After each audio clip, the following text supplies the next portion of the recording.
Hello বন্ধুরা, আসসালামু আলাইকুম। আজকে নিয়ে আসলাম একটি পাওয়ার সাপ্লাই সার্কিট। এই সার্কিটটির মডেল নাম্বার হচ্ছে XH-M229।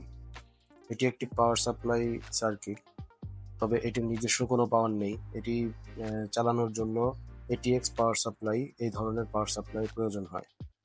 যাদের কাছে এক্সট্রা পাওয়ার সাপ্লাই ব্যবহার হচ্ছে না, পড়ে আছে, তারা এটির মাধ্যমে পাওয়ার সাপ্লাই থেকে পাওয়ার বের করে ব্যাটারি চার্জ দেওয়া সহ বিভিন্ন কাজে ব্যবহার করতে পারে।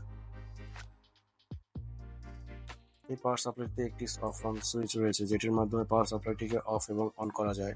একটি ইন্ডিকেটর লাইট আছে, এটিতে পাওয়ার দেওয়ার সাথে সাথে এটিকে লাইট ইন্ডিকেট করে যেটা পাওয়ার পেয়েছে।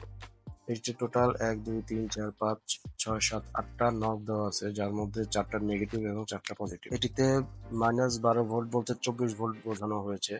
24 ভোল্ট সহ 12 ভোল্ট, 5 ভোল্ট এবং 3 ভোল্ট পাওয়ার সাপ্লাই দিতে